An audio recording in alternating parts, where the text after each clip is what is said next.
মইৰাবাৰীৰ দুৰাবান্ধি গাঁৱত ছেটেলাইট চেনেলৰ এগৰাকী সাংবাদিকক আক্ৰমণ। সাংবাদিকে নিজৰ মাটিত বড়ো খেতি কৰিবলৈ ট্ৰেক্টৰে চহাই থকা অৱস্থাত এদল গুণ্ডা বাহিনীয়ে চোকা অস্ত্ৰৰে আক্ৰমণ কৰি গুৰুতৰভাৱে আহত কৰে। এটা ছেটেলাইট চেনেলৰ মইৰাবাৰীস্থিত সাংবাদিক মুস্তাফা জামানক মাটিবাৰী সংক্ৰান্তত স্থানীয় ভূমাফিয়া আব্দুল মতিনৰ নেতৃত্বত অহা 7জনীয়া গুণ্ডা বাহিনীৰ দলটোৱে ৰড আৰু ডেগাৰেৰে আক্ৰমণ কৰে। স্থানীয় ৰাইজে ঘটনাৰ সন্দৰ্ভত খবৰ পাই সাংবাদিকগৰাকীক মইৰাবাৰী FRU হাস্পতালত ভৰ্তি কৰায়। ইফালে সাংবাদিকগৰাকীয়ে মইৰাবাৰী আৰক্ষী থানাত ঘটনাৰ সন্দৰ্ভত এখন এজাহাৰ দাখিল কৰে। খেতিয়ক মোৰ দেউতাক ক্ৰিকেটৰ লগত জড়িত আৰু ৰাতিপুৱা মই পথাৰত গৈছিলোঁ সামৰিবৰ কাৰণে তেওঁলোকে এইখিনি কৰিলে মানে এই পৰিয়ালটোত মানে আৰু বহুকেইজন মানে জেলত আছে।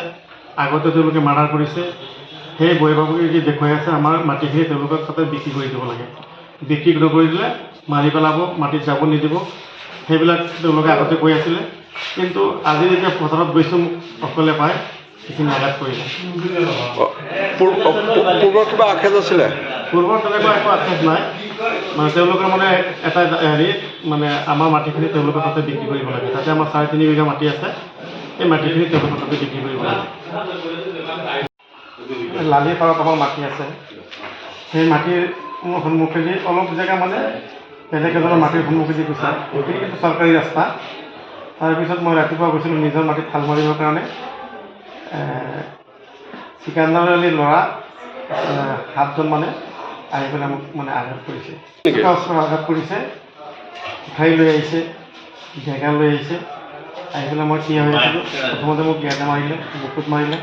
তাৰপিছত মই পৰি গ'লোঁ। তাৰপিছত ভৰিত মানে কোঠাৰেৰে চোকা ওচৰত আঘাত কৰিছে। গুণ্ডাবাহিনীৰ দলটোত কেইজন আছিলে? কাৰ নেতৃত্বত আহিছিলে? এইটো আব্দুল মতিনৰ নেতৃত্বত। কেইজন গুণ্ডাবাহিনী কেইজন আছিলে? 7জন। 7জন। আপোনাক অকলে পাই মানে চোকা ওচৰৰ আঘাত কৰিছে? এতিয়া আপুনি ক'ত ক'ত আঘাত পাইছে? মই বুকুত আঘাত পাইছোঁ। ইয়াতে মোৰ জখম হৈছে, ইয়াতে হৈছে। তাৰপিছত ভৰিত। মইৰাবাৰীৰ পৰা সাজিদুৰ ৰহমানৰ প্ৰতিবেদন, এনি ভাৰত 24।